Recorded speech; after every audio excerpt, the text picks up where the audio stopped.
right. Well, we'll call the meeting to order, and Chief has already noted the roll call, so we'll need a motion for the approval of minutes from the March 22nd meeting. All right, second. Second. Perfect. All those, or any. I have a edits? couple. So I have a couple of. Hi, I have a couple corrections. The date has Wednesday, March 22nd, 2022. Yep, at the very top. Yep, I see that. Thank you. And under number 3, approval of the minutes, August 24th, 2022. That's a carryover. Thank you. You're welcome. All right, with those changes, are there any others? All right, hearing none, all those in favor say aye. Aye. Opposed? Aye. All right, minutes have been approved. Before we move on to appearances, I was hoping Alder Bernstein would be here, but we could do basic introductions. Those of you that were here when I was here last, you couldn't get rid of me. I came back, so it's good to see most of you. And those of you that I don't know yet, my name's Brian Holmquist, and I was previously an Alder and served on this commission for a number of years, I think 6 years or so, somewhere in there. And so have a lot of respect for this group and the work that this group does. So I'm happy to be back. And although I know a couple of you, it'd be great for me just to get a sense of who's here with me. I'll start with people in the room so it's easy, and then we'll just call on people to make life easy. So kind of want to start. Okay. I'm Riley. Background is nursing, public health, the Red Cross, all of that. Awesome. Joe Fontaine, I work for the Public Service Commission for the state. I've been on the committee here at least 10 years, and I am the representative on the Police and Fire Commission. And Angela, Yes, good evening. My name is Angela Davis, and I have been on the committee for about 3 years, I think, about 3 years. And I am the director of grant making at Madison Community Foundation. all right, welcome. Thank you. Larry. Yes, getting myself straight here. Larry Reed. I've been on the Public Safety Committee for, I guess, about 10 years. I was a member of the Fire Department for 30 years. And for 29 years, I worked for Wisconsin Division of Emergency Management. Retired from that about 10 years ago as Deputy Administrator. Was involved in a number of presidential disaster declarations involving Wisconsin. Good to see you again, Larry. And Mark. Yeah, hello. I joined a little bit after Angela, retired from the Madison Police Department, and find myself very fortunate to have met the chief during those years. And it was a good career. I have a little part-time thing with the Department of Corrections right now. All right, welcome. And Jim. I'm Jim Bisbee. I'm with Slindy Realty here in Monona. Been a realtor for about 20 years, and I have about 25 years experience with the Monona Community Festival. Retired from that a couple of years ago, fortunately. Yeah. But I've been on this committee for well over 10 years or more. No. Good to see you again. Thanks. Welcome back, Brian. Thank you. And we'll see if the Bernstein shows up. We'll do another little loop through. If not, hopefully someone will remind me next month, because it's always important when there's new people in the room. It's easy for us just to jump in and kind of forget to do some of the basic kind of human introductions of who's who. So thanks for taking the time to do that. It doesn't look like there's any unfinished business. If we move on to new business, first item is the discussion and action regarding a traffic intersection at Shore Acres and Cold Springs. I asked to have this item added. This is an intersection. Some or most or all of you may be familiar with this intersection. A number of years ago, this intersection, well, a variety of streets had some parking changes, and some of you from this group were around when we did that discussion both here and at Public Works. And the easiest way to kind of put it is there was a little of the, how can we have parking? We used to have parking on both sides of the road for many of those streets that are very tight streets near the high school. There were concerns from a public safety standpoint as well as from public works. So we did a lot of one-side parking and kind of shifted some of the parking maybe wider or spread the parking kind of wider, but made those streets a little bit safer to navigate, as well as allowed our crews to be able to have better access to be able to do the work that they need to do. Since then, there's been some other kind of minor pieces that have kind of chipped away at other things that have come up. One of the pieces that I know has come up a few different times in different ways is this particular intersection. If people do the bike lake loop and actually follow the official lake loop, they will cross at the high school and come down Cold Springs to get to Winnequa. Right now, the way it operates, they will have a stop sign going west on Cold Springs, and there's a stop sign going east on Cold Springs. So either way, on Cold Springs, you have a stop sign currently, and on Shore Acres, it's a one-way traveling from the south to the north, and there's not a current stop sign there. That's a uncontrolled for them. If you've been in that area, that's a very, if there are any cars, if there are any high school events happening, or if it's during school hours, just the sheer number of cars and the kind of density makes that intersection a pretty difficult one. If you're on Shore Acres, even if you believe you have the right of way because you don't have a stop sign, it just does not feel safe crossing Cold Springs, because people that are coming up the hill from Cold Springs, they don't see you until they're actually at the top of the hill. And I would hate to tell you, a lot of people on bikes may or may not necessarily see or observe or follow the rule of that stop sign, as well as traveling the other way. So I want this group's kind of thought on the addition of a stop sign. It would actually turn it into a three-way stop, not a four-way stop, because Shore Acres is a one-way south-north road. I would be pressed to not bring up. Everybody, oftentimes this group says roads and traffic are often public safety issues. And if you ever attend the public works group, you're going to hear the opposite. Roads are public works issues. I really don't care whose lap it falls in. I think it's important to get both people's opinions. And so since I'm part of this group now, I figured I'd start here. So I'd love to hear what other thoughts and opinions are. Alder, I'll pitch in right off the bat from the fire standpoint. It is dangerous. It just flat out is. I mean, there's a level of uncomfort driving the big vehicles anyway.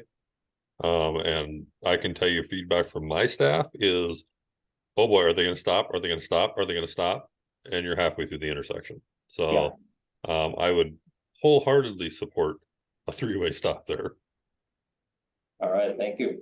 Many bike riders act as if stop signs are invisible. Saw two of those incidents on the way home from our daughter's house today. And we were coming Shore Acres. There are people who will come off of Taniawatha on the Shore Acres and make the left-hand turn, especially the people on the really fast bikes. They do not stop. They shoot right on the Winnequa Road, and it's a miracle nobody's gotten hurt or killed there.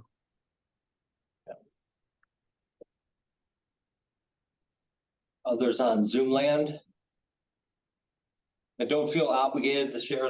There are some items that clearly I'm going to want to kind of call on everybody to kind of get their 2 cents, but there are other items. I like the way I tend to run meetings is I don't feel like we have to do a round robin on every single item. But if you have something to add in, absolutely chime in. I would add, I would agree with Chief McMullen. I'd be favor of this three-way stop there. I might add that I've had this discussion on who holds trump over the city streets, whether it be public works or public safety. I've had that conversation with Kathy many, many times, and I just don't understand. We could deem something to be unsafe and they can squash it. Yet we can't squash what they're doing if we deemed it was unsafe. So there's my 2 cents. So anyway. Yep. We'll play nice in the sandbox. Mark, I see you're ready. Sounds good. question, is there a reason not to, I guess? I mean, everybody's saying that it's dangerous. So I'm trying to think of one and I can't think of one of why we would be opposed to that. I don't know if there's another stop sign there at Wallace and Shore Acres. That would be, you're stopping and then you're stopping again and people would kind of complain. But other than that, I'm thinking if people who are in that area a lot, I'm not, I'm on the other side of town, but if they're saying it's dangerous, then I would be, I don't know why we wouldn't want to move in that direction. Let's do it. No, there's, I don't believe there is what you're saying in Wallace and Lofty, or where are you looking at? Yeah, let's see where. So while, Thinking about what I'm just looking at my Google Maps here, and there's an intersection just south of that at Shore Acres and Wallace. It looks kind of a weird looking T kind of intersection. That looks kind of close. I'm assuming Shore Acres has there's not a stop sign there. I'm assuming Correct. Wallace would have the stop there. Wallace. correct, Wallace has the stop. Yeah. And not Shore Acres. And then if I may, Alder, just from my perspective, I asked, I had my staff pull the data, the short data since the beginning of 2022, what we've seen there. We had one car versus bike crash with injuries at the specific intersection in question on August 15th. I don't want to opine too much because there's probably civil litigation that's happening between those two parties, but in that case, the driver was cited for not having a license. The driver was operating on West Cold Street, on Shore Acres. And there's some indication that the driver may have been passing other bicyclists that were operating the same path of travel. And in doing so was more out center line than anything. There's really not a center line technically. Because it's one way. Well, yeah, so was operating more center line when it entered the intersection. There's indication, there's two bicyclists involved, one was struck.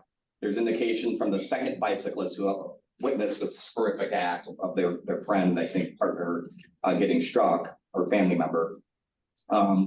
Who did make a statement to one of the officers that said, well, we slowed for the stop, but didn't confirm that they completely stopped for the stop sign as they were operating on Cold Spring. So, and bicycles and enforcing bikes to stop is, please give us about 20 more cops for that. It's quite a challenge, especially being such a bike friendly area and with having so many, especially with B-Cycle and what we've been promoting about looping the lake, so many new first time bicyclists that are in the area that may not be familiar or may not know that, you know, we take this seriously and how dangerous some of these intersections are when you don't stop. I'm all for full control intersections whenever there's anything that connects to the bike loop at all. I just think it makes sense. And so with this incident, I don't have any information that the bicyclist was cited as they laid in the hospital when we did follow up, but there is some indication that based on the person riding with them, that they did not come to a complete stop. And I think that obviously they still will have a duty to stop and a legal obligation to stop. However, it would be safer for all if we made traffic stop. And that's a whole nother topic of discussion about vehicles stopping at stop signs in this town. But we've gone so far as to, and I don't know if we did it at this particular intersection because we didn't find any complaints. Not to say that it isn't a problem. I agree it's a problem. But we've gone so far as, Larry, when you're talking about some of the intersections that you mentioned, putting our speed board sign and the message board sign and literally putting the words bicyclists must stop at this stop sign. And I've been out there and officers have been out there on the other side of those signs to try to help educate people. It is a challenge in that, like I said before, you're getting new bicyclists that are going through all the time. And so it's like the first time you're going through Rosendale, you'll get the point. If you get stopped, and every time since then, you're going up to a Packer game, you'll slow down, but your first timers is what they deal with. So that's our issues, sort of the first timers, but I'm all for it. And the number of first timers coming through Yes. is only increasing. And I mean, ultimately, the goal of this group is the public safety, regardless if someone's doing something they shouldn't be doing. We want to make it as safe as possible. I'd love a motion for a consideration for us to send it with our support to the Public Works Committee for their support to then move it forward. So move. All right, is there a second? Second, All right, Are we giving that to Larry? you get to pick. Okay, all right. Any last discussion points? Just to surf on Chief's point about uncontrolled intersections and biking and Lake Loop in general, I can bring this back up on future agenda items if you want, but the obvious example on the other side of town is the Winnequa Road, Winnequa Trail, Baskerville corner. Oh. Yes. Very much so. Which is complicated engineering there with the two cross streets, but Yeah, is an ongoing problem, and you got people flying down the hill when they're going west, and that's tough. yeah. So it's the people that are taking the true Lake loop Yes. and then come down. Yep, okay. All right, we'll bring that up in the future. All those in favor say aye. Right. I, Right. Skies, nothing but sunshine, Opposed? near normal temperatures. We will move on. I'm still keeping an eye out for our different holder, but. All right, we'll move on to 6B, which is discussion action regarding the contract renewal for LifeQuest service. Chief. Well, good evening. I apologize. I'm gonna apologize for not being there in person, but you don't want me there. I've been working outside all day. I cleaned up enough to go on camera, but you really don't want me in the room right now. What I'm looking for is a recommendation from this body to move forward to the council. LifeQuest Services is who we utilize for our EMS billing. I switched to them in January of 21 with a 3-year contract, with a 5.75% catch is what they get off of collections, with 2 1-year riders if we didn't renew it. We're approaching 2.5 years now. So I reached out to LifeQuest with the idea that I'd rather do a 5-year contract, because a 3-year contract means I'm doing this every 1.5 years. So I spoke with Attorney Cole to make sure I wasn't off base with any of this, with wanting to just switch to a 5-year contract. He's okay with it. We're gonna examine the contract anyway legally. They have a new parent company, so it'll be a new letterhead and new lawyers sending us the contract, so we're going to review it. But in return for going to a 5-year contract, 5.75% is the industry standard for collections. They're willing to bring it down to 5.5 if we do a 5-year contract. And they're also willing to implement that immediately upon approval from the council. So if the council approves it in June, July 1st, the amount that we spend to collect money on the EMS side will go down. So since we've implemented LifeQuest, our collections have gone up about $200,000. So we hit 517,000 gross last year. When I took over, we were at 316 or 326. So up about $200,000. Better documentation, better quality of collecting what we need. We have a large Medicare, Medicaid payer mix in this community, which affects how much we can actually collect. But for the type of community that we have with that type of payer mix, we're in the top 90% of the state right now for collections. So again, my ask of this body is just a recommendation to the council to move forward with a new 5-year contract with lowering our collection rate to 5.5%. Any questions? What is the cost on this contract, Jerry? The new contract would be 5.5%. That's all. That's the only thing it costs us. So any money that they collect on our behalf, they get 5.5% of. Okay, otherwise, Yeah, if they don't collect, they don't make any money. Okay. I will say we're about a 70. I'm gonna put myself on the spot here. We're about a 78% first pass success. So when we generate a bill and send it out, 78% of the time we get paid on that first bill, which is 30-ish% higher than what we were before I started. So I've worked with LifeQuest for almost 15 years now. Good company. Every RFP we put out, they come out on top. So really solid company, and I'm just happy they were willing to lower the percentage for me. When was the last RFP that we did? January of 21. And prior to that, who did we use? EMS medical billing, which is no longer in business. They responded to the RFP, but then shut down a month after we closed the RFP. So right now there's 3 big ones, which would be LifeQuest, A&B, and Three Rivers is the other one. Based on the previous RFP, both of them were a couple percentage points higher than what LifeQuest is, mainly because LifeQuest has more business. So they're able to offer a lower percentage. And that previous company, prior to that, we did our own, right? Yes. Yep, so we've only had business with the one company that's no longer exists. We went out to bid, LifeQuest got that bid. We've experienced success with them, and you're hoping that instead of going back for more bids, that we basically extend the contract, but kick it down the road even further. Yes. And a big driver of this is simply time. There's just not a lot of time to be able to do this, and it's been very successful so far, and I'd like to keep being successful in collecting money. Sounds good. Any other questions for anybody on Zoom land? All right.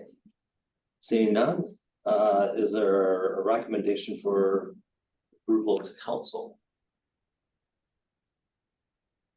You'll make a recommendation, we move this to council. All right, Second. Not for long. Jim and then Angela. Any further questions? Seeing none, all those in favor say aye. I, Aye. Opposed? All right. Item C, discussion action regarding rescue task force training and equipment. Chief. Just a quick update. We went to tourism a week ago with a proposal to bring a company in to train both police and fire. After Waukesha is what really started driving this on our local level. We've had a active shooter at Paradigm in Middleton. Milwaukee's had, I think, 6 so far this year that qualify as mass shooting incidents. Madison actually just had one that would have qualified, just based on the chaos that was caused at the nightclub late last week where the gentleman was shot. If you look at the notes that come across, it was treated like an active shooter incident. They had a nightclub, gunshots going off in the nightclub, ended up with only 1 victim, which is fabulous. Not for the victim or his family, but only 1 victim. But Waukesha is what really drove this. We have one of the biggest parades in the state coming up in about 4 days, 5 days. And Rescue Task Force, the county's been a big driver on active shooter incident management over the last couple of years. Myself and one of my full-time staff traveled down to Ohio to a highly recommended company that teaches hands-on rescue task force for both police, fire, and EMS. We spent a very intense weekend down there, 24 hours in 2 days, doing some joint exercises with several sheriff's departments, several fire departments. Was impressed enough that we wanted to bring that here for our folks. So it's going to be a local Monona Police and Fire. Silverback is the training company. They're going to be coming up. It'll be the 3rd weekend in July. So July 21st, 22nd, 23rd. I will gladly extend out an invitation on Saturday or Sunday for folks to come watch what we do. Friday will be kind of boring because it's more of the basics of the training on making sure people are getting what they need. But Saturday and Sunday are going to be live action joint exercises, including some night exercises, and then Sunday all day. So we took this to tourism last week. We got a very good response from everybody at the tourism committee. They voted to approve our proposal for $81,000, which means the city doesn't pay for anything. Tourism's paying for all of it. So we started ahead of this. We had several grants, several donations. We got a grant from TC Energy for $5,000, which is used to buy equipment and supplies. And then we also got a donation from the Walker Project, which is a newer nonprofit from a gentleman who killed himself just last year. And some community donations. I'm still waiting on another one to come in yet. But with all of that, this entire process of equipping our staff, training our staff, and providing, I will go on record as saying, the best protected city in the county when it comes to Rescue Task Force is costing our city taxpayers not $1. Everything, the overtime, the food, the travel, everything is covered. All the supplies, the plate carriers, the vests we wear, the helmets, the light, everything is covered with no cost for our taxpayers. And with that, we now have the capability of providing special event teams to prevent like a Boston Marathon disaster, where they were using shirts and belts and neckties for tourniquets. I can tell you when this team's fully deployed, your little Monona Fire Department will have 180 tourniquets in place on our trucks at no cost to the city. Our police officers are each going to be carrying 2 each on top of that.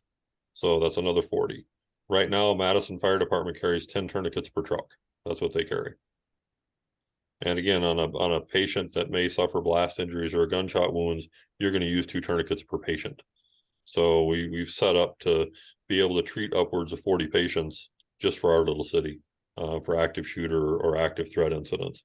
So this was just an update for you folks. The Tourism Commission did pass everything unanimously, which is, we have some great events coming based on what they're funding, and we're going to be able to keep them safer, which is going to be a great advertising point to bring more events here.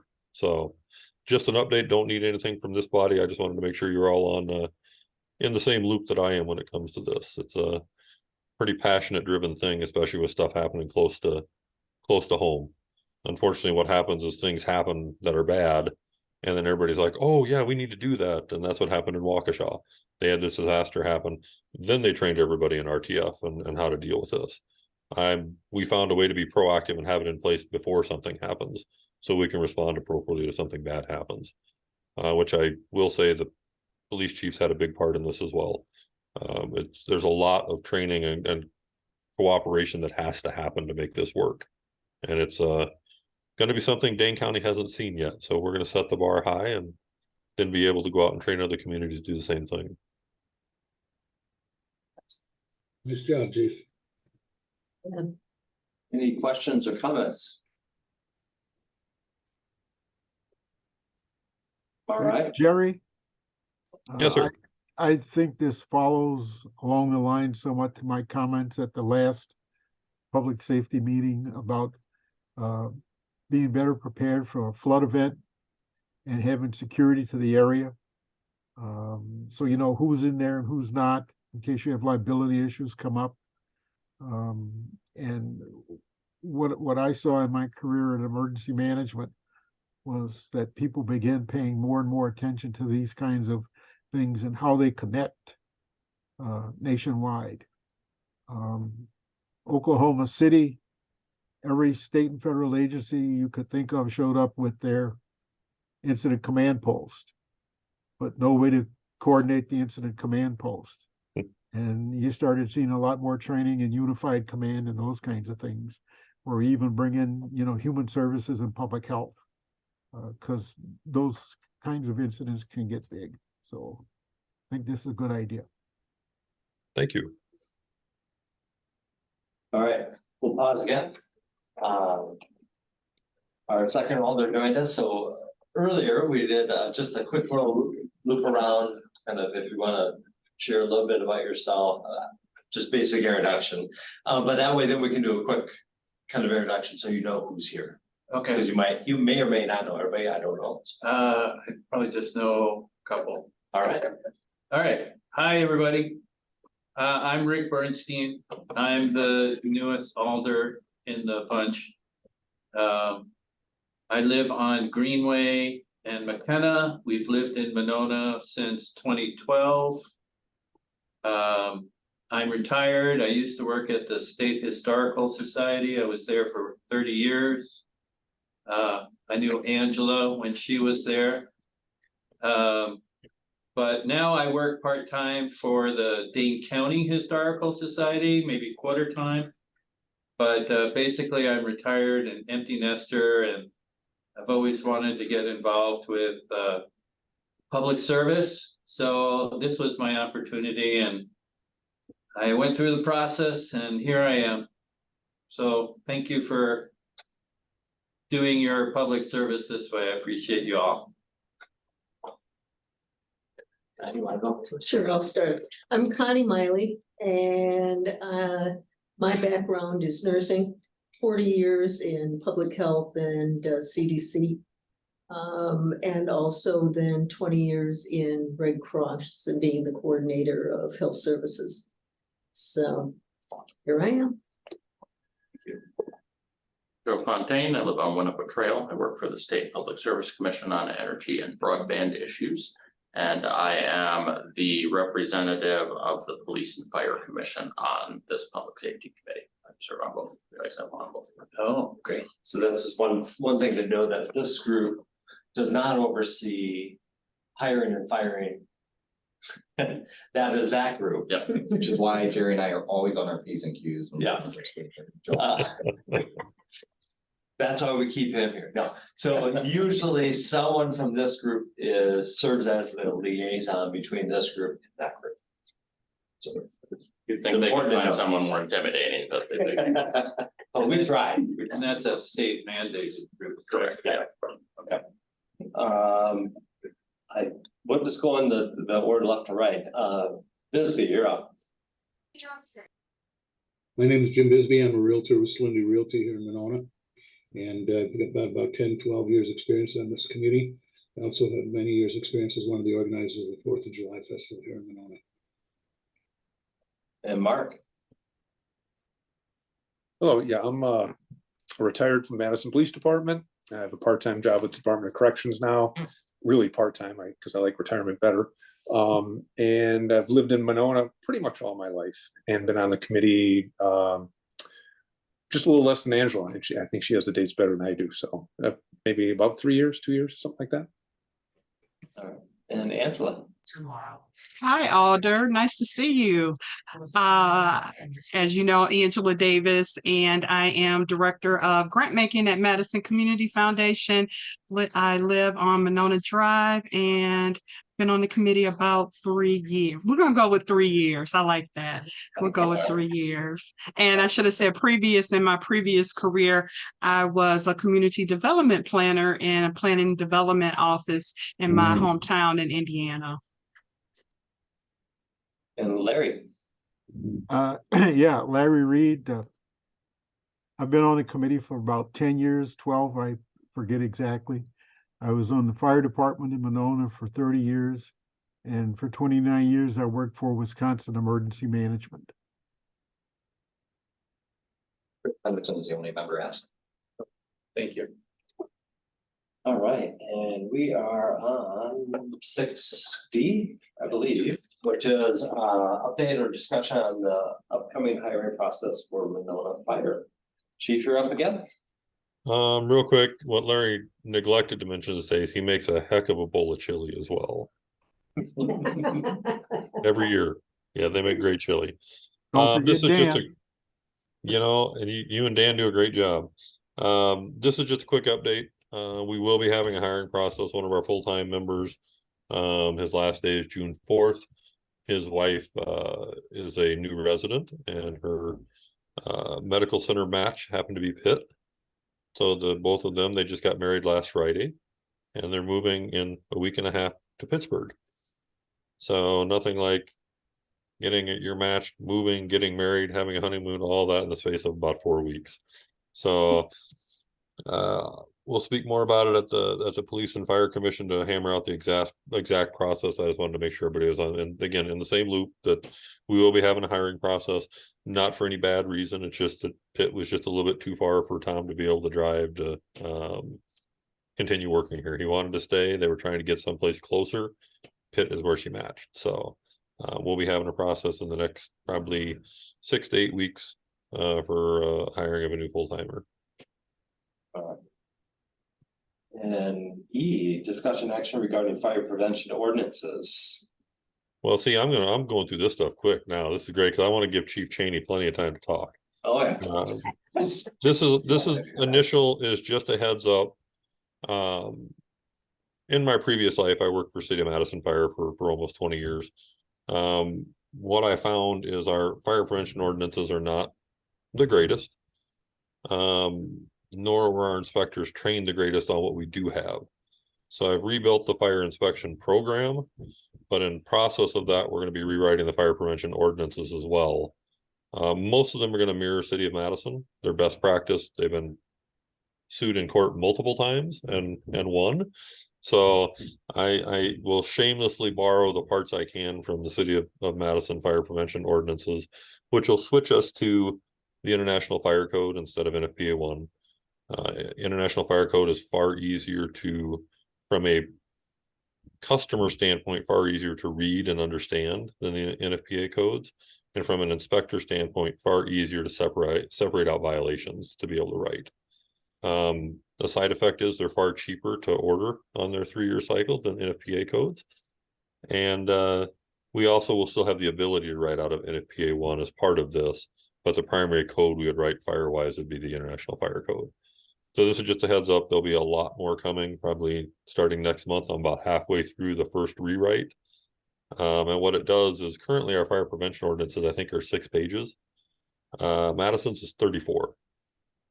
I'm eliminating a lot of the fluff that's in there that I don't want to apply here. As an example, their fireworks code is almost 7 pages of very, very specific things about fireworks that we just have a blanket. You don't do that here, basically. There's very, very few shows that get approved for fireworks.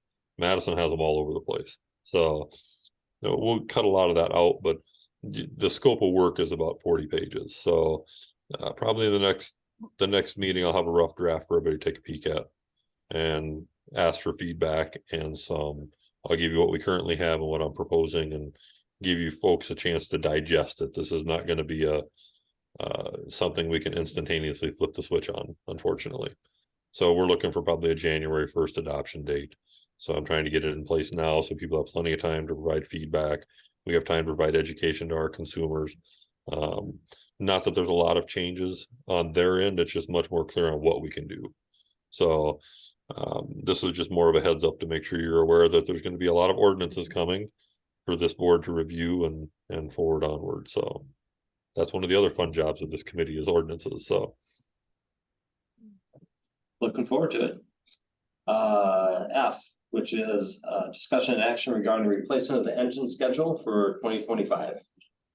yes, as you're all well aware, we have supply chain issues.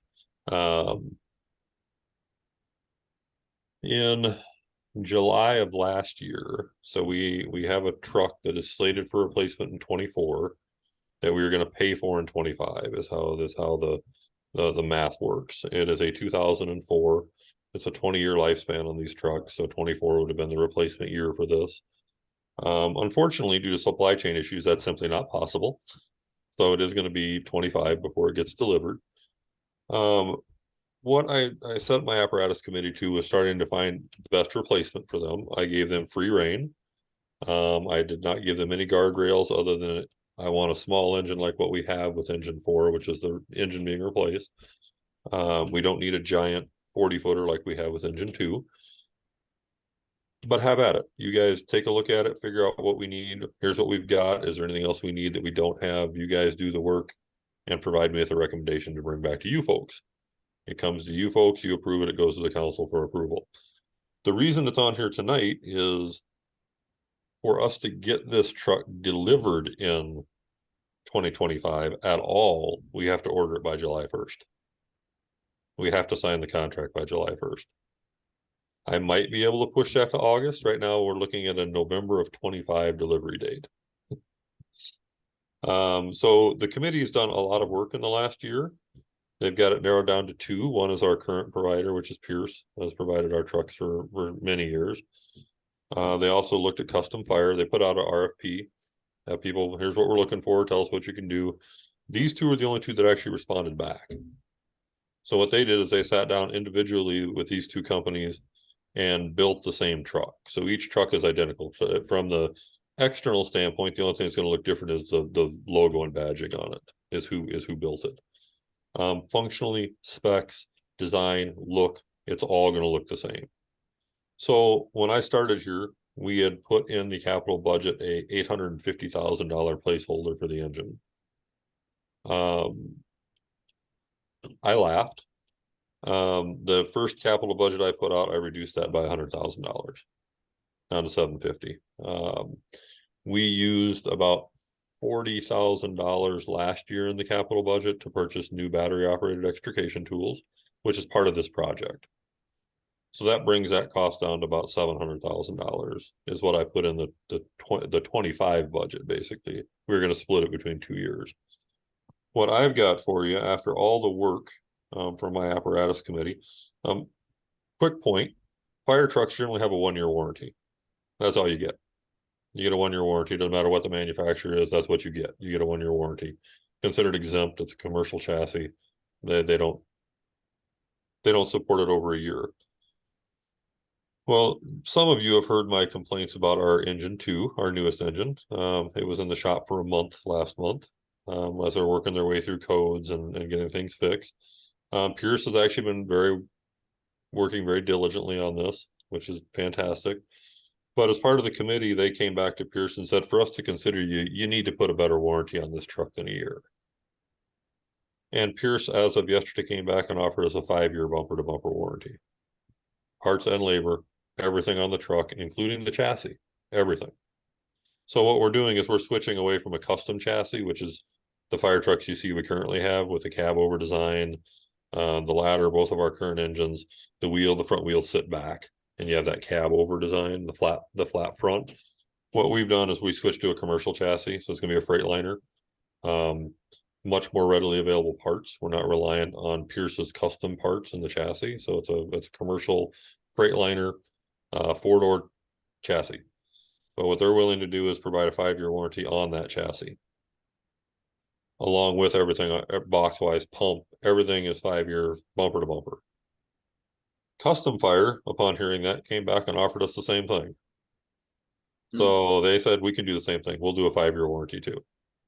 So we're in the really good spot of having 2 good trucks to pick from that are functionally the same, they're visually the same, and their prices within $1,000 of each other. Now, the $64,000 question, how much is that actually going to be, given the current supply chain shortages and demand for vehicles and all that? Right now, the 2 quotes I have, I'll just say one because they're so close to each other, is $616,000 delivered. $80,000 under budget. Now, to get that price, we have to order the truck by July 1st, sign the contract, and prepay it in 24. We don't have to prepay anything this year. It'll have to be in the 24 capital budget. We had split the cost between the 2 years of 24 and 25, like $350 per year. We'll have to pay that entire $616 in the 24 capital budget. What we get is a 10% discount. That's what brings the cost down lower. So by applying a prepayment and paying it out of the capital budget, we save about $60,000. And it'll be delivered at the end of 25. So both of them are functionally similar. I let the apparatus committee make their decision. I have several very diligently working volunteers and a full-time member that have broken this thing apart piece by piece. I sat and listened to 3 hours of argument between which pump is better between the 2 of them. They're both made by the same manufacturer, and the only difference is letters on the end of one that aren't on the end of the other, and they're functionally the same. So they have worked very hard on this.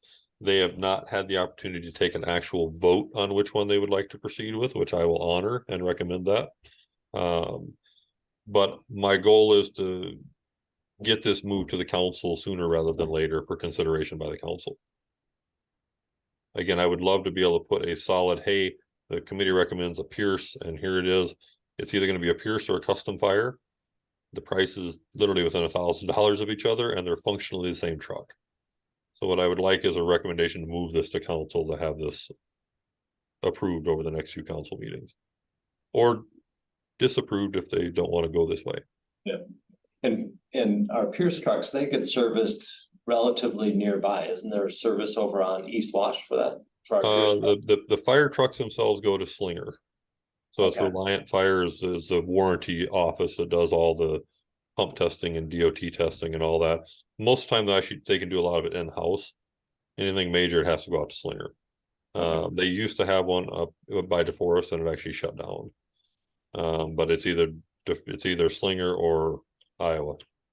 So And where's Custom Fire is out of Osceola. Okay, in Minnesota.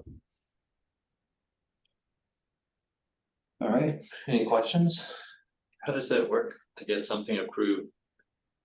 Yeah, Yearly. so after the fire crew votes on something and they're like, this is what we really want, they'll bring it to this group. This group will kick it around, ask questions, and then this group will likely recommend it to council for approval. And because it will be out of cycle, meaning our capital budget usually isn't talked about until September-ish, give or take a month or two. It would be taken out of order in the sense of, it would be likely of trying to approve a capital item outside of the typical capital budget, which I think requires a 2/3 approval versus the majority. And there would likely be some pretty robust discussion on how this is fitting with what we might be anticipating for other vehicle replacements, and those would be kind of the discussions that you would probably hear at that point. My guess is people would want to be asking, can you give us the whole fire fleet? And what is our sequence of order? Like, are we out of order? Are we in order? As the chief said, this is a 20-year-old truck. It was kind of already being anticipated as something that could be replaced. There have been some different opinions over years on, can you get 20 years versus 24 years versus 26 years? Everybody's got their opinion. And likely at the same time, what will come up is discussion regarding our police squad. It's not. Because there'll be the conversations of like, okay, fire truck's a good 800 bills, big bills being shoved out, even though this will come in at 616, but hopefully 616. It's really, and it's just a really big purchase. I mean, they unfortunately, they're just expensive trucks. And this is, I can tell you our last one, the one we bought in 2019 was north of 800. So I feel really good about getting it down to, especially in this day and age, getting it down to that price. They've worked very hard to put this is what we need on the truck and not what we want on the truck. We're past that stage at this point. I imagine most of what you have is required, right? You don't have a lot of choices per se, do you? Correct. We have, what you see in a lot of departments that have, I hate to use the term bling, but there's ways to make these trucks much more parade worthy trucks rather than working trucks, and that's a lot. And again, no shade on those departments if they have the ability to do that. It also reflects pride with their volunteer departments, that sort of thing. We're a busy department. These are working trucks. They look pretty in a parade as well, but they're working trucks. So going in with that mindset that we're not dressing it up to be a parade truck, we're getting what we need to do, with the truck, and that's pretty much the bare minimum. But all high quality stuff, but bare minimum. But there are state or some level of requirements on what you have to have on the truck, correct? Somewhat. NFPA does provide guidelines for what should be on the truck. We take NFPA guidelines and use those as our minimums, basically. There's no set statute that says I have to have 500 feet of hose. I look at it as, hey, we carry 900 because it's 500 feet between hydrants. And then if you use all that, well, you've got to be able to forward lay in from hydrants as opposed to from hydrant to hydrant. So we carry 900 feet of a certain type of hose. We may carry 800 feet of this size of hose based on how far from a street is to the longest or the furthest building in the city. So we base a lot of these things on what we do as opposed to what NFPA tells us. NFPA tells me I have to have this size of hose. They don't really care how much, other than enough to, based on what your municipality or the authority having jurisdiction requires you to carry. So we use NFPA as guidelines as our minimums, and then build what we need on the truck based on the city. Okay, I would say one maybe critique you might hear out there, maybe not from this group, but you might hear in general. And Chief, maybe you can chime in if you've heard other types of critiques. One is how many engines do we need? How many ladders do we, like, that's what comes up a lot is like, if you take Dane County as a whole and just add up the number of fire vehicles. There's a significant number if you just add up how many are in the county physically. But then it comes out to like how is response, all that, but that is one of the criticisms that I would say is the frequent one that I hear. I don't know if there's another one that you hear. Generally not that. The biggest complaint I hear countywide is, do you have enough people to staff those trucks? And our response is yes, we generally can staff. A good example is tonight, we just had a significant accident out at Nichols and Flamingo. We had a staffed engine, a staffed medic. Car 2 responded with 2 people. Car 1 responded. Dan responded. We had, I think, 11 people on scene there, and 2 of them were full-time staff. So we have the staff to staff the engines. When a fire actually occurs, I need 2 engines on site at a minimum. For the 353 on road, we had 3 ladders and 4 engines working. So 2 engines is the minimum by ISO standards as well, which I just was the lucky recipient of that paperwork as well. So I'm in the works of doing our ISO renewal.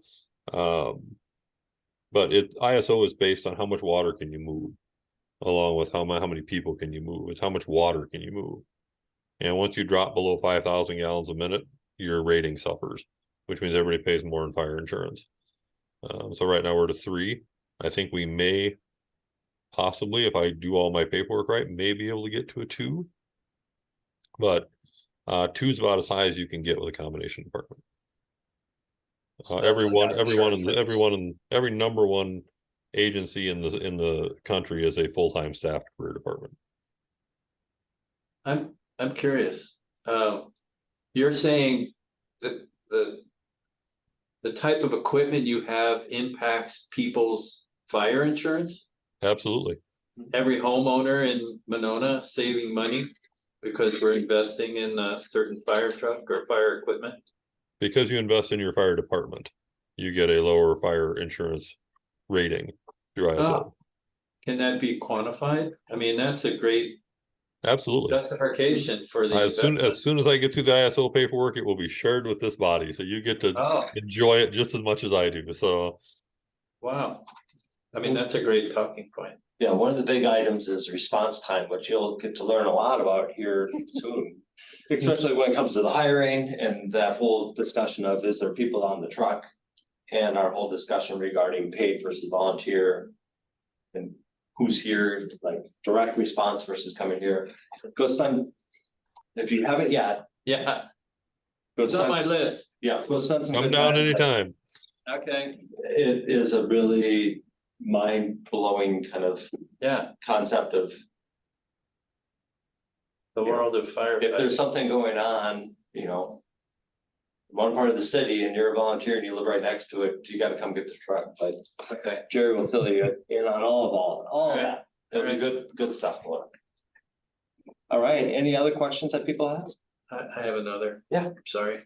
I know Public Works and Parks, they have a 5-year capital budget. Does the police and fire, do they also? So all departments have a 5-year projected capital budget, so although it's approved, I would say it's up to this, in the more recent years, when we've been doing 1-year capital budget approvals at council.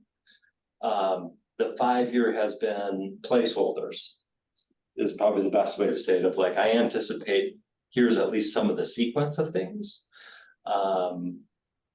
I would say things, by the time that 5th year rolls around, it's probably not as accurate as one may have believed 5 years previously.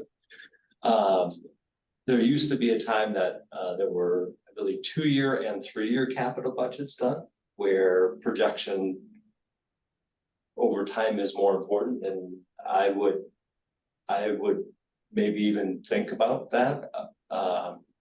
Like even when you're hearing some of these discussions, or at your other committees, start thinking if there was a shift, because you're starting to hear it here regarding vehicle purchase of, it's not like we can make a decision this year that we need a squad for next year, and then we can think that we can approve that in November and actually get it.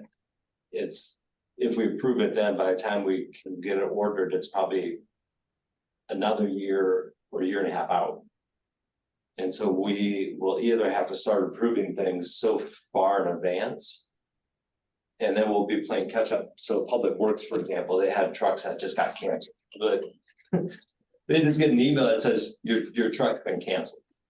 Like, you were on the list, you already paid for it, but you don't have Maybe a truck. next year. Yeah, maybe next year, or you're back at the top of the list, but you're off the list right now. So we may have to get into a different way of doing business at some point, where we might have to go back to 2-year borrowing or 3-year borrowing, which these folks would love. Because then they wouldn't have to like spend every year like anticipating that whole justification process to then only have it pulled out from underneath you from a vendor to then have to go through the whole process again. Which is a pain. A lot less predictable. Yeah. So we'll see how that all goes. That help? It helps. All right. I got a ways to go, but that helps. Yeah, no, there are some departments, I think. They use that 5-year as a really good indicator, and there are others that just, that's like their dumping spot to put future stuff. And then they'll sort it out later. Right. All right. Alder, I think this was actually an action item for the chief. Chief, was that correct? You wanted? It was, I'm happy to put it off till next month's meeting. But at that point, we will be out of time. So if it does not get approved at the next PSC to go to the council in July for action, we will simply miss not only the ordering window, we'll be ordering and getting delivery in mid to late 26 at that point. So again, that the reason I was pushing my committee so hard to get a recommendation on what to bring forward, they've been literally meeting like twice a week, trying to get things hammered out detail wise, and that's the best they could push to me were the 2 proposals, and they're literally an apples to apples between the 2 of them. So again, I'm happy to wait 1 more month, but August 1st I think is the drop dead before there's another price increase. All right. They're doing quarterly price increases now. All right, what I think I'm hearing is you want a approval from this group to move it to council pending the outcome of your selection committee for either one of those 2 proposals. Correct. They're so close to each other that I'd be happy with either one. I can support either one of them. I just don't have their actual vote tonight to say, hey, this is what the apparatus committee recommends is this one. They're literally a nut to bolt identical truck. It's just which manufacturer they prefer. Should we get something in writing that kind of outlines what we're talking about in terms of equipment with the numbers? I'll actually be able to send this out to the public safety committee, hopefully by either tomorrow or the next day, with the actual details on it. I just literally got the email from my captain who's in charge of the apparatus committee like an hour ago, saying here's the 2 proposals. I have like basically an email laying out where they're at, and they're identical at this point. They just haven't had a chance to meet and go through both of the proposals and vote to which one they want to recommend up to me.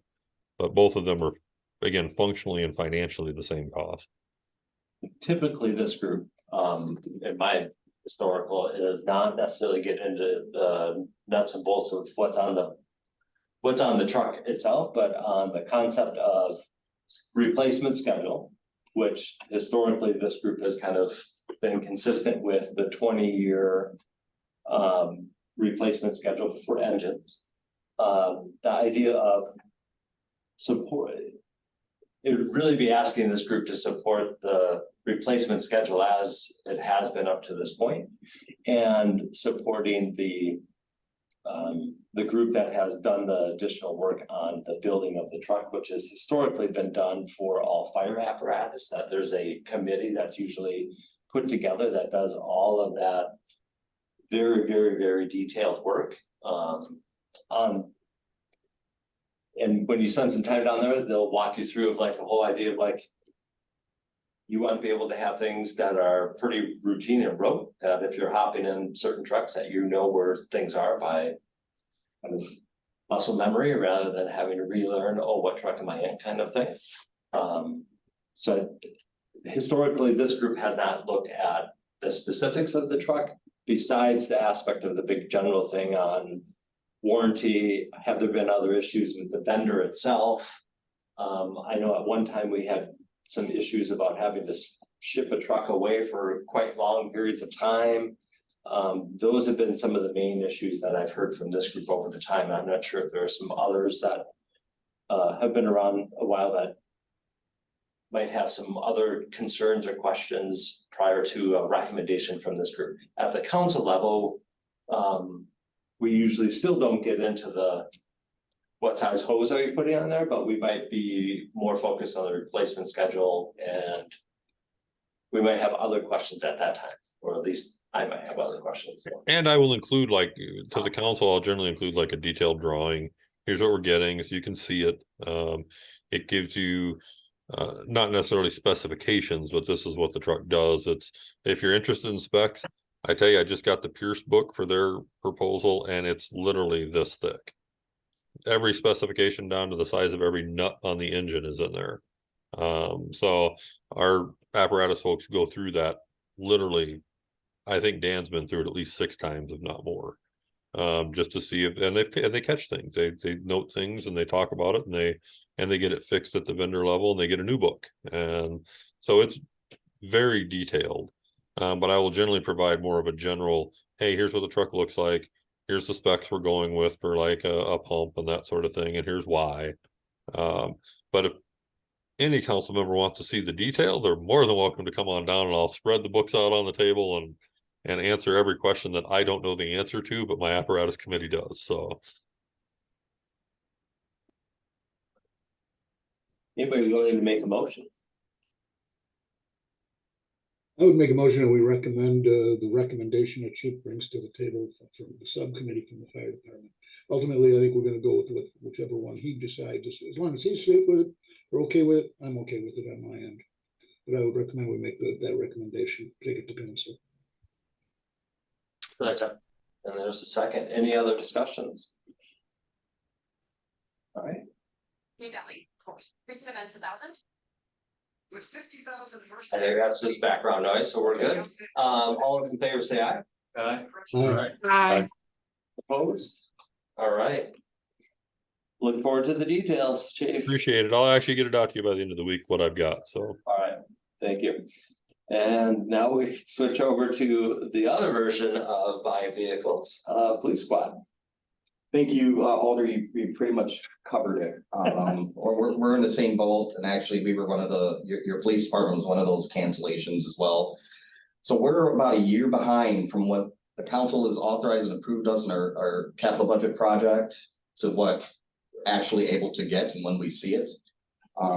The industry has shifted their sort of order build times. So frankly, just because, I mean, they're syncing it with the state budget schedules, and the and several of the state budget schedules are similarly aligned, which is, as you know, like a mid-year budgetary schedule. So we were authorized in 2023, we were authorized to get a squad replacement for a Mark squad. It was going to be an F-150. We talked about the utilitarian reasons why we need that. We take bikes left and right. You should see how we're trying to get those to where they need to go, and other equipment that we need the bed of the truck for.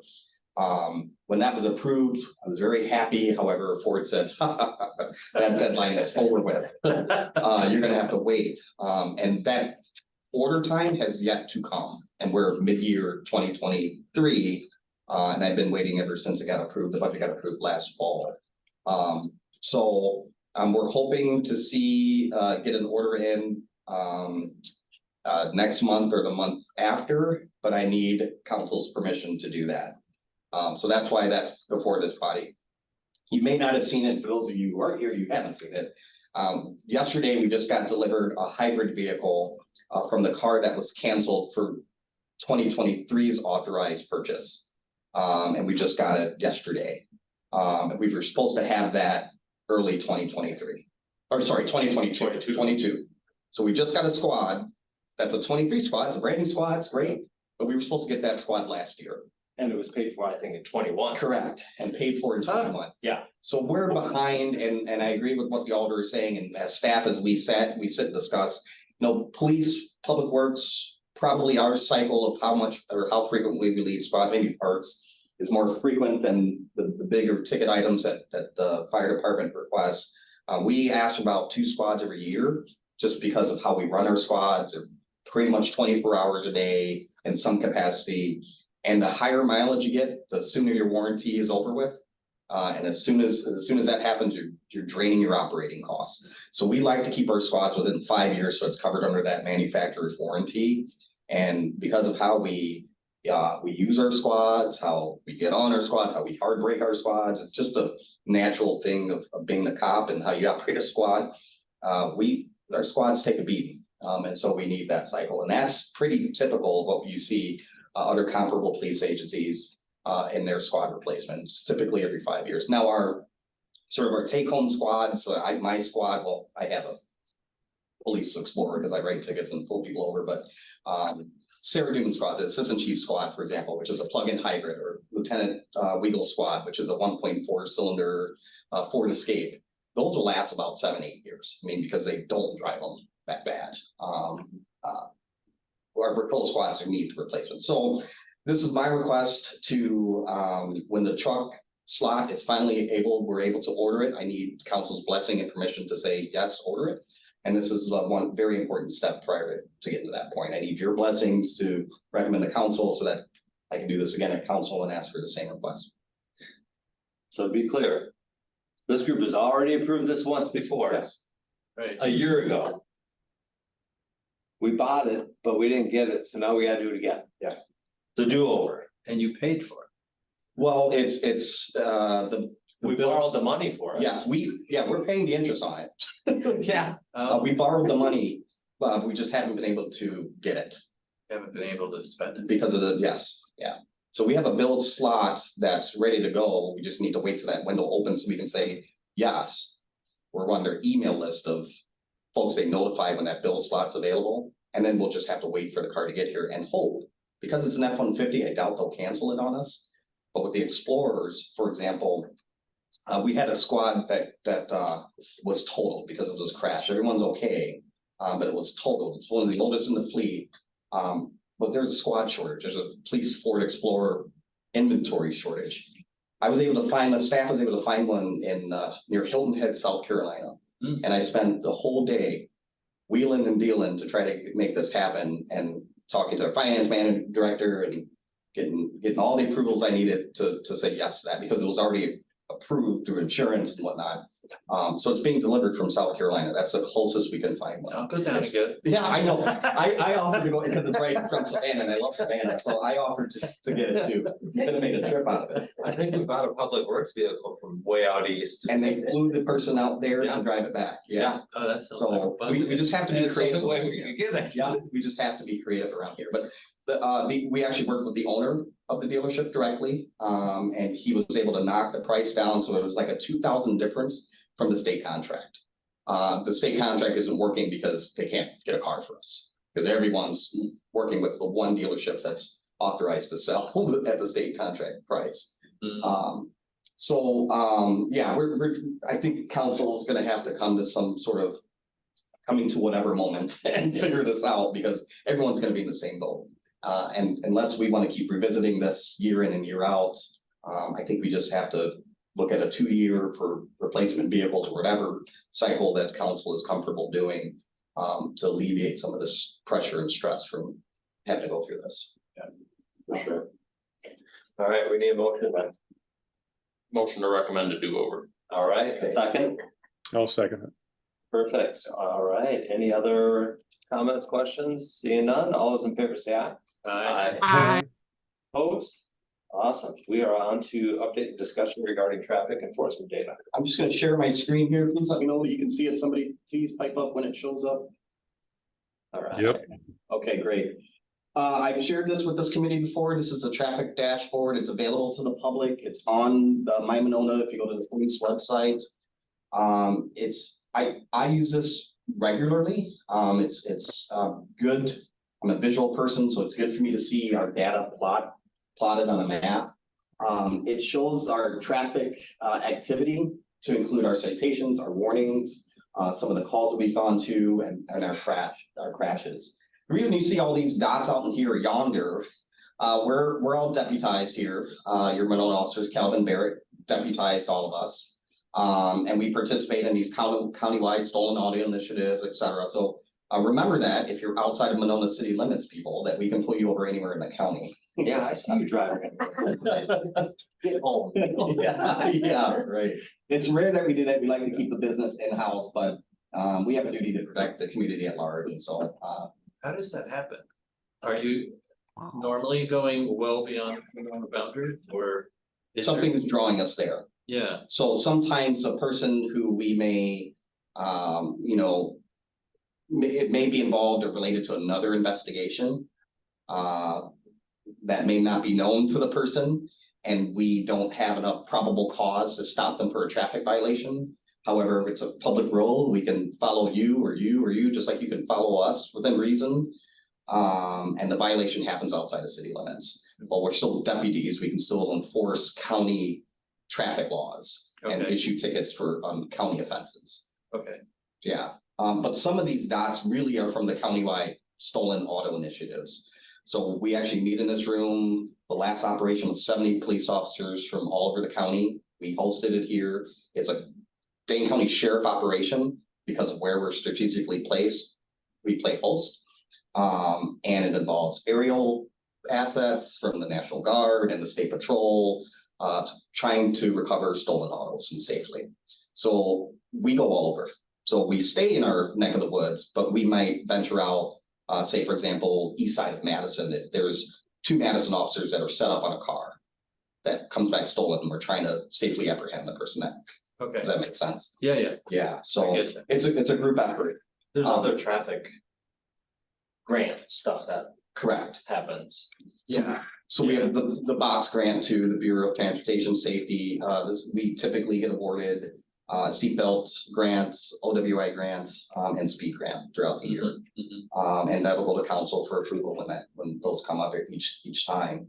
And that can bring us outside of city limits. We typically try to keep within city limits, but we work in a sort of a region or an area task force with other municipalities for those grants. And so sometimes that pulls us out of the city limits. So what I bring this up is twofold. Number one, so that folks, I remind you, play around with it, dig in. You can actually select certain, locations and get additional information on the data there. This is, my computer's working really slow right now, of course. But you'll see this will pull up. It's got the case number, it's got the time, it's got what it was. This was a traffic stop at Buckeye Road in Camden. If this was an OWI, for example, and it was a breathalyzer that was done, an intoximeter that was done, and we had the results of the breath test, that data would be in there too. So there's a lot of good data that's here. So sometimes we get questions of, Chief, I think you guys are always on the Beltline, or you guys are always on Broadway and Monona Drive. And I appreciate that perspective, and I like to have these conversations. And I wish, really, the 2 alders in the room are going to hear me talking more and more about a traffic officer, because I think there's enough poor driving behavior to warrant it. But I also like to just point out that as much as we are driven by the data, which shows where our crashes are and where I ethically am bound to make sure I try to help reduce the prospects of folks getting injured in our community and poor resources there, I'm still paying attention to all these spots where there necessarily hasn't been traffic crashes, but there's a concern about driving behavior. So that's where you see a lot of the dots inland, I call it, versus on the Beltline. So all of you have access to this. I will happily send the link out to you directly if you need help finding the link. On our website, it's a specific tab that's called Traffic Dashboard, and it'll send you right here. You can toggle the year from last year to this year, the last 90 days, 60 days, 28 days, 14, etc. And again, when you go into these tabs down below, a lot more detail. So for example, the top 10 violations, I like to share that. We're not going pulling over people as our number 1 reason for stop because their license plate light is out. No, we're going after the hazardous driving behavior violations. This is kind of looking goofy right now because it's on my laptop, but operating without a license. If you've seen me on my phone today, that guy here, I apologize. Don't mean to be rude. We're working a pretty significant crash, and I just got an update about a young person that's at UW Children's as a result. So I'm keeping tabs on that crash. It's a reckless driver. It was sort of clarifying with the Alder before the meeting. It wasn't a chase. An individual was going the wrong way against traffic in an office and went past an officer who was trying to turn around to address it, which resulted in a very, the person ended up in a crash. Not attempting to flee, the behavior was already happening when the officer was trying to intercept and initiate a traffic stop, and the crash occurred. So I'm keeping tabs on that, and Chief McMullen, I'll probably text or call you if I have to run here, but hopefully we'll be able to make it through the meeting. But outlook not so good is what the last update I got. Was the individual in the vehicle? Yes. Okay. I would agree, it does not look good at this point. Yeah. No, because I know the home says, well, I was like, okay, hang on. All right. Yeah, yeah. So that's the update. I just wanted to update everyone on traffic enforcement, that we're out there doing it, especially when as it's getting warmer. We'll be out and about. Our specialty team, the community response team, that's sort of the full-time officers that do the as-needed work, specialty work. They do high-risk stuff, but they also do community engagement, and they also do traffic enforcement. So they have projects planned throughout the year in which they'll work as a team to do some specialty traffic enforcement as well, in addition to the grant work that's already happening. Is there a parallel tracking for other types of offenses? So we used to, yes, the answer is yes. It used to be through LexisNexis, but they're starting to charge outrageous amounts. So we're part of a technology and records management consortium. We share our records management system with Sun Prairie, Verona, Middleton, and Fitchburg. So we're part of a governmental interagency consortium. The group, all the commissioners that are assigned to that have decided to go away with this LexisNexis. It used to be a free program. All we had to do was give them the data, and they would make it publicly accessible and plot on a map, sort of like a crimetracker.com or some similar easy to find website that they had. That is going away because they're starting to charge us thousands of dollars that we don't have in our operating funds. The crime analyst, who should be doing crime analyst work, but he's also really good at creating programs for this sort of stuff. He created this traffic dashboard, for example. He's going to do something similar for all of us, similar to the traffic dashboard that plots calls for service. So it's coming. This took some time, so the crime map is going to take some time, and it's going to be in-house. Okay. Yeah, good question. So that's all I have on that, Alder. If there's any other questions. Don't see any other questions. We can move on to discussion on special event prep. Chief McMullen already covered it. I just will say, and I know we've talked about this before, but I want to make it known.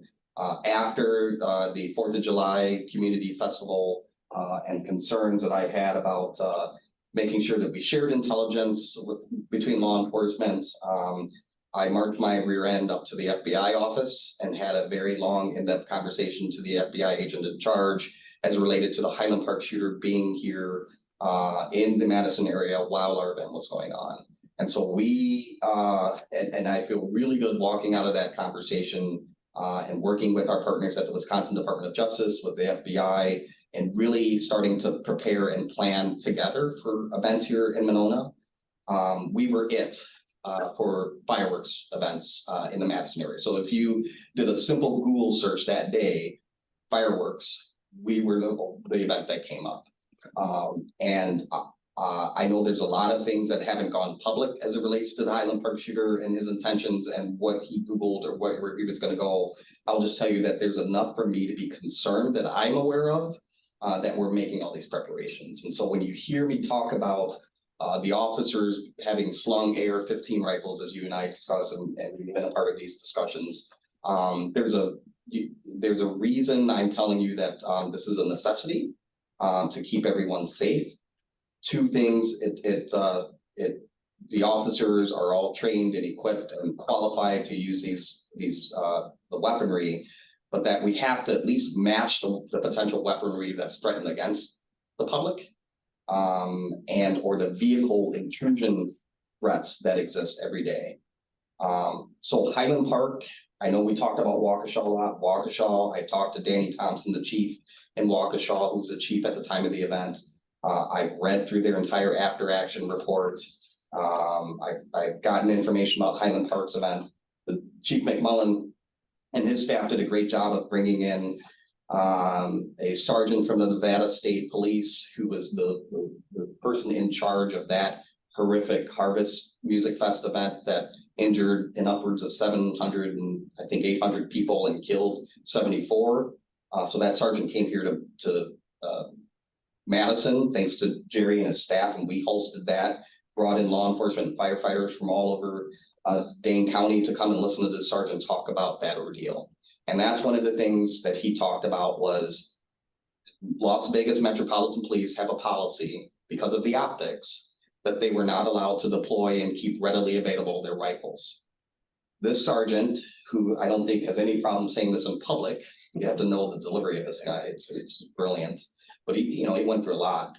He attributes the loss of the time it took for the officers to run and get the rifles from their squad cars to the time it took in which them to get back into the hotel room to start to execute that threat. There were dozens of lives lost, including some of his coworkers lost in that. So he pleaded with the group, said, I understand the optics. Gone are the days in which we don't have to be armed. As you know, we used to, I didn't have half of this stuff on my belt when I first started. It was an OC, maybe a baton ring, and my firearm. That's it. Now we have all these other tools, and it's important for us to be sure we equip our officers. So Madison just confirmed with me yesterday, Madison Police will also be carrying their rifles as well. Only at strategic locations. Not every cop out there is going to be slung with an AR-15, but there are going to be strategic locations in which officers are going to be armed with rifles. They're going to be interacting with folks, and if folks have questions, the officers are, there's an expectation that we have dialogue about why, we're out there. Department of Public Works is going to work our events again this year with heavy vehicles to help again prevent intrusion. We've already gotten two reports from the Department of Criminal Investigations here, DCI, so the state's FBI, who we've been working for an intel and preparing and preparation standpoint. We've been in touch through the Fusion Center with our federal counterparts as well. I will tell you that this will be a safe event. Let law enforcement and fire and your public safety team, that's what you pay us to worry about. And I have every confidence that it's going to be a safe event. But there are people who have made direct threats against the lives of Monona officers who were out free today, who have shown up to this very parking lot with loaded guns looking for officers. And that's that happened last year, and that person's out free today. And so we have these very real credible threats that we're aware of, and that's just one that I can publicly speak on, that we're addressing, that we're making sure the feds are honed in on, our state partners are honed in on, Madison Police is honed in on, all working together to make sure that this event is safe. So it should be usually Jerry takes the dim and gloom line of this story, but today was my turn. I just say that to make sure that you know that this is months and months and months and months of preparation and several meetings, and it involves more than just Jerry and I, our staff, Public Works, Parks, city admin. We're all working together to make sure we dot our I's and cross our T's. And I have this saying, not on my watch, right? Until all of us feel that way. And so we should have a very safe Memorial Day. I've already put out a PSA on it. The media is asked to do an interview today, which I missed, but they'll probably do another one on Monday, just talking about some of the preparation and security measures. And I think it's important for the public to hear that. We'll have plainclothes assets out there. We'll have unpaid but trained volunteers and interns that are out there keeping an eye on things, reporting suspicious behavior. And of course, but the biggest PSA is if you see something, say something, because we will investigate, we'll vet it out. So we just want people to have fun, but be alert, and these are the times. And that's it. Any questions? Very sobering. I know. All right. Hey, Chief, what's the route of the parade? Has that changed? Has that stayed the same? It's the same as of last year. Last year was the change, and we shortened the route. I don't know, well, I do know how this department managed it on its own for so many years. But Mark, well, you're from here. It went from, you know, the school at Winnequa and Monona all the way like Frostwoods-ish in the past. Now we've shortened it on to Flom, where they go down and they turn into Senate Middle School. What that does is two things. It doesn't stretch us thin. We're able to have intersections properly posted and staffed. And then Madison also can be more involved as well. So our two agencies are about equally staffed as far as what resources we're pouring in. The biggest obstacle is the wonderful public golf course that sits right there, but we have contingency plans in place to address any intrusion issues that come into that. And that's all I'll publicly say about that. Thank you.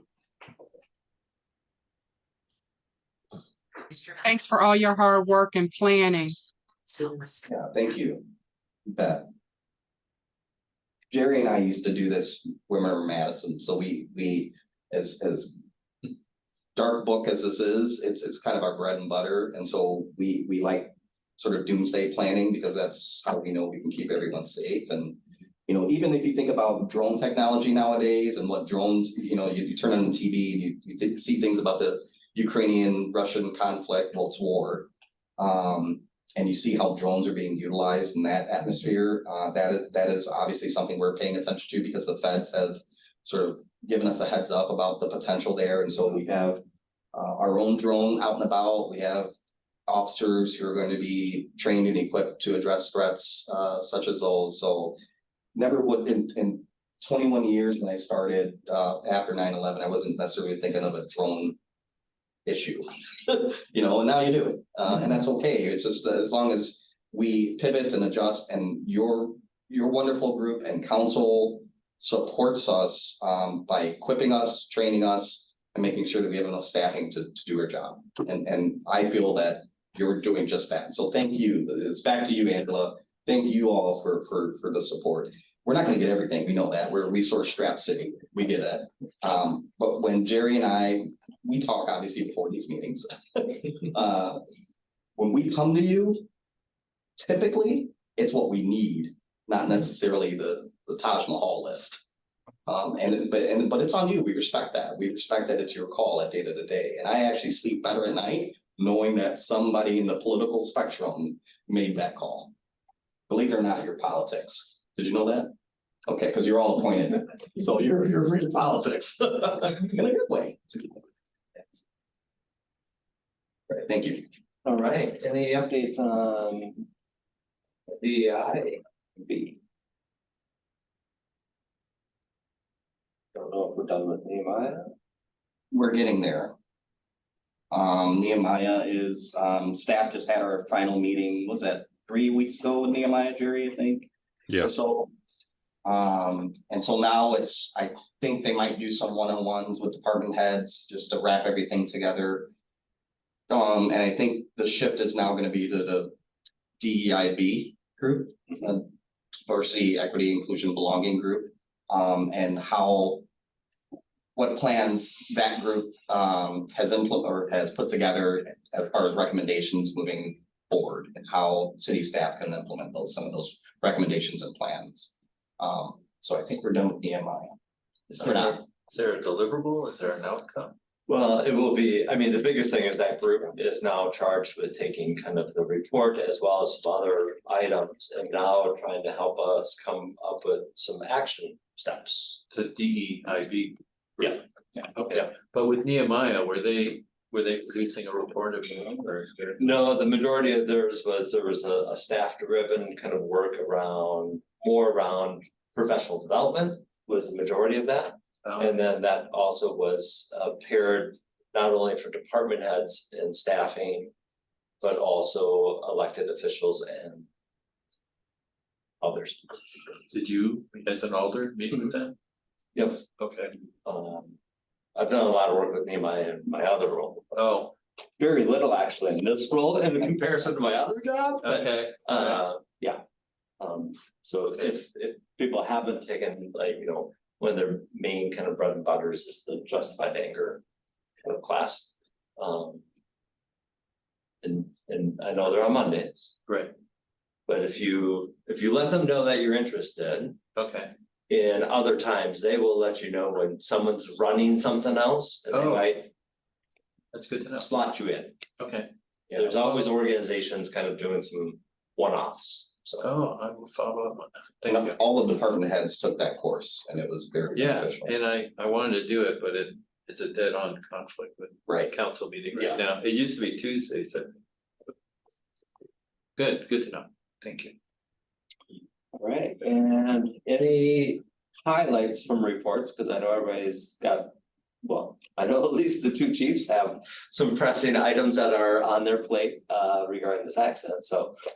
Anything that you want to highlight from your report that everybody should, if you haven't seen it, for those that are new, it might not come directly in your addenda packet, but you can always find it on the website, and it comes in your council packet. Real Jerry, quick, you're up the only thing that I would add, if you follow us on Facebook, you saw the post that I made this morning. When it comes to vehicle issues, we ordered a new brush truck last year because of the supply chain issues. 2 weeks ago, I had a call from my supplier. We've been waiting on a VIN just to show that it was actually going to be built. And she called me at like 7 o'clock at night and she's like, well, Chief, I have some goodish news for you. And I'm like, oh, great. You got a VIN for me. It's going to be built. She's like, well, no, I actually have your truck. Yeah. It just showed up on a flatbed from the factory. And then she's the only reason I know it's yours, it has your job code on it. She's like, the VIN's not in the system. According to Ford, the truck hadn't been built yet. But it showed up at her property in Slinger.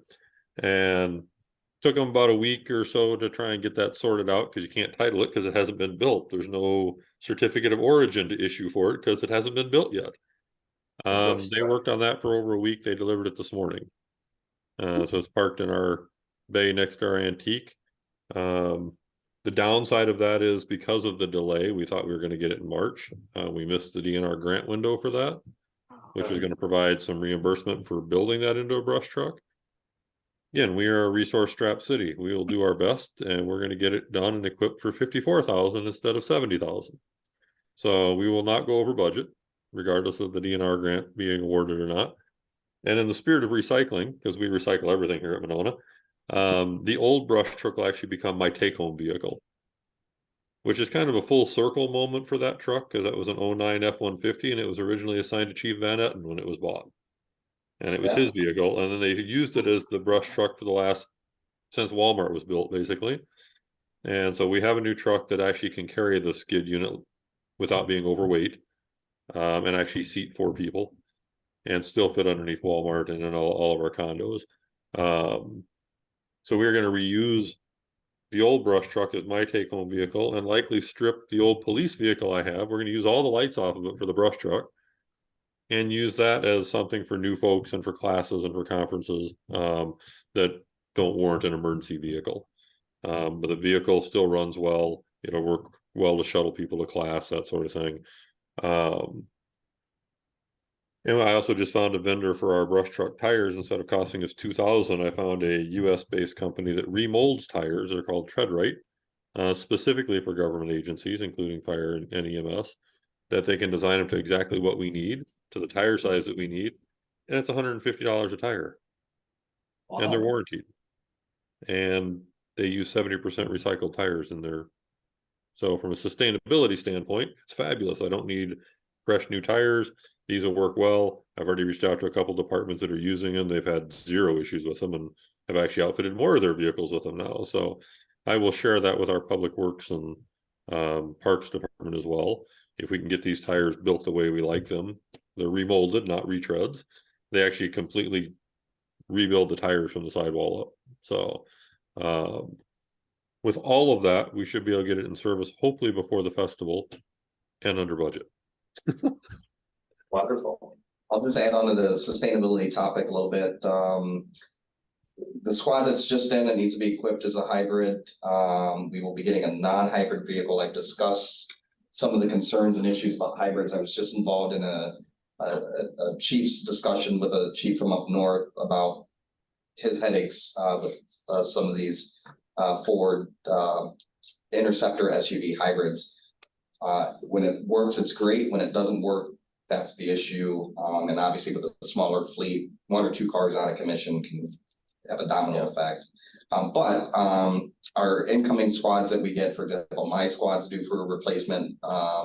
It's a 2015 or 16 squad. It'll be hybrid, obviously. So I can deal with the issues of not having a dependable squad. I can commandeer somebody else's car if it's available. But patrol needs a functioning, working, dependable car. And those have yet to prove it themselves as such. And then just for stats, we have 14 squads in the fleet between our detective car and my squad and assistant chiefs and lieutenants. 6 of our current squads of the 14 are hybrid vehicles. One that's not a hybrid vehicle is the one I spoke of earlier. It's a 1.6 liter that probably does better fuel mileage than the hybrid cars anyway. So we're trying to keep to the mission and the sustainability plan that was put forth. You were here. 2012. Yes, many years ago. Yeah. And making sure we're doing our part. I think that plan called for 25% of our fleet, which obviously we're more than that at this point. So, and then my last update is that the retirement eligible officers that we had on staff within a week span of one another, both gave formal notice of their retirement. My goodness. So fortunately, it's not a 30-day notice. They're giving me a little bit more time because they're nice. And so we'll have them for the next 2, 3, 4 months. We had a new graduate from the police academy who was sworn in as a part-time officer, technically a full-time officer, but we were only able to hire him as part-time. Now we have offered him the full-time position. With the mayor's blessings, he starts full-time on June 1st. So the reason we're able to do that is because, of course, the future savings with the vacancies that we'll expect from the retirement officers. So we'll replace one of them with one, but we also have a officer that's being deployed overseas on military duty, in which she will not get compensated by the city during that time. As of right now, that's the understanding. And so there'll be some savings there, but there's also creates a vacancy, a staffing vacancy. So you know this before the PFC president, all of you and Joe Fontaine, that we'll be going, obviously not this next coming meeting, but the future meeting, I'm gonna guess August or so, I'm gonna request a meeting to hire, to create an eligibility list. My hope is that we'll have, based on all the good work that the officers are doing up there and a lot of the community engagement and some of the cop stuff that I put on paper too, right alongside the community engagement. We'll get some good quality lateral transfers. I hope to steal people from Madison, Fitchburg, Sun Prairie, etc. I want folks that have good Dane County experience, but also people who will put up with my expectation of shaking hands and kissing babies and making sure that you're accessible and available and do some good community engagement work. So that's coming to a PFC meeting near you. Is our salary commensurate with Madison's? Nobody really can touch Madison or Dane County right now. I think we're middle of the road. What happens is that we start off really well. Our starting base pay is $33.80. And it went up 1% with the latest contract. That is good.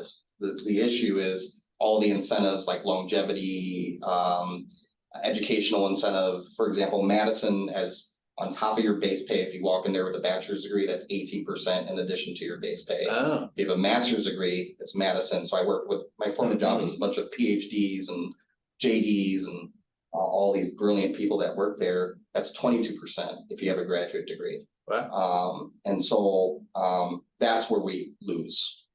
You know, that's where that gap happens. Okay. Not to mention, there's a lot of voluntary overtime opportunities with all the events and festivities and malls that happen in Madison. And so there's the earning potential is, there are officers there that are reaching sort of, and I'm happy, don't get me wrong, I'm happy, just for the record, but there are officers there who are at my annual rate, Wow. just voluntary overtime.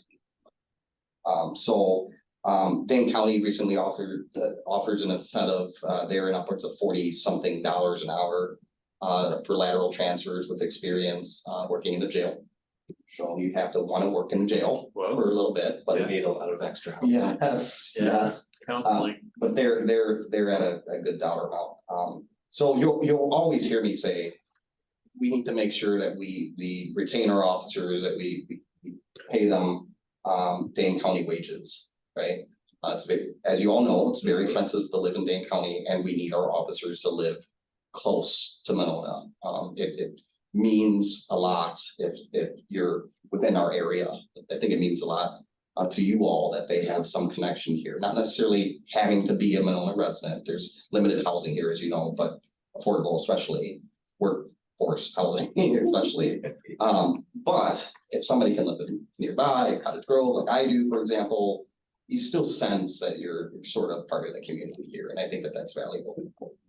We don't hold it against them too much. Yeah, okay. I'd be Rollers. That'd be a trick to finance for a. Chief, what are the, And we can't require. We can't It's against require the law. officers. I know, it's, they got rid of that. Yeah, that would. who are the officers that are retiring, chief?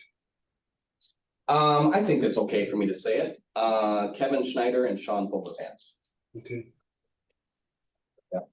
Kevin, at this point, has been on for 20 years. long time. Sean, about 25 years.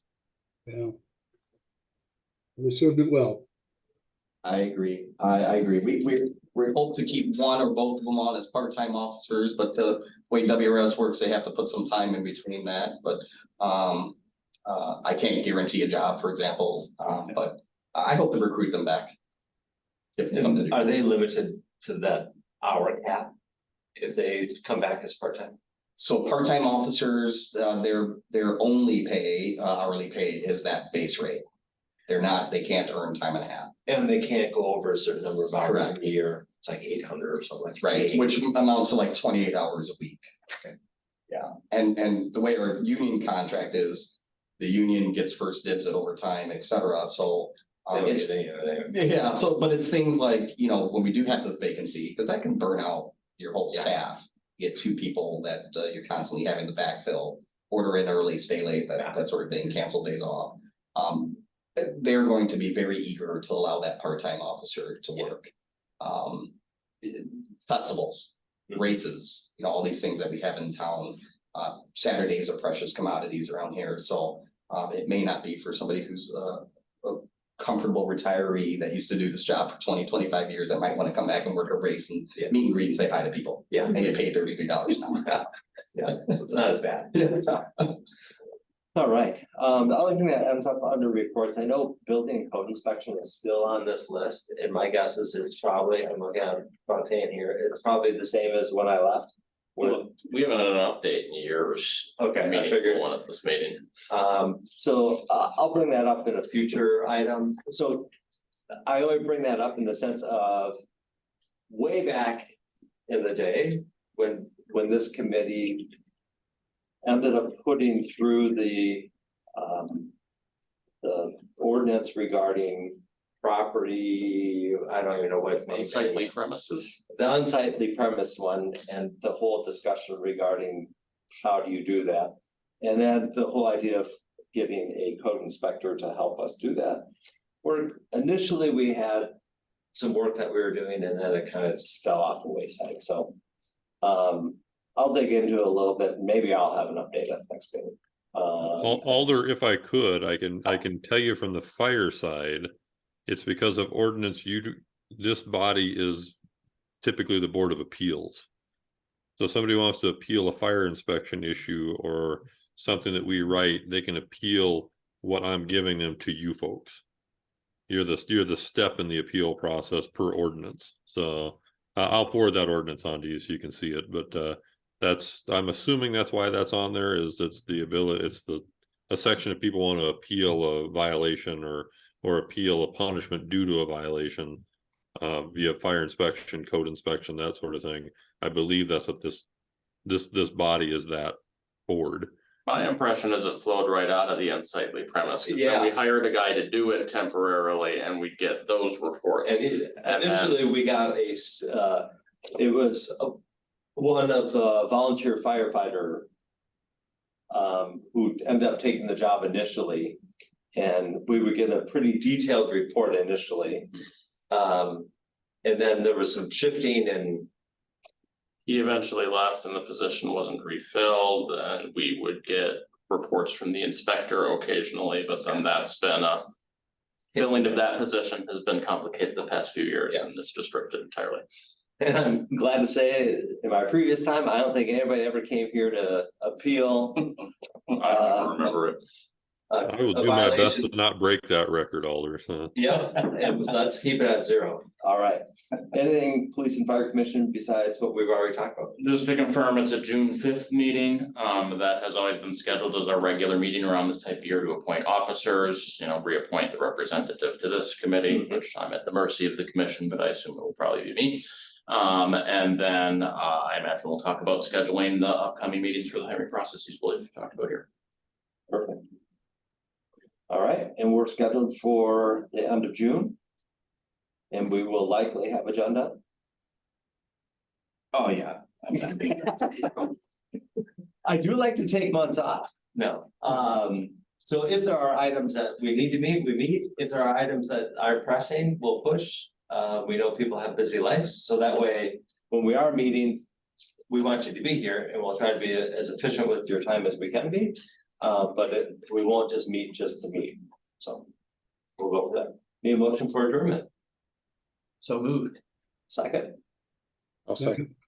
All right, all those in favor say aye. Bye. Aye. Okay.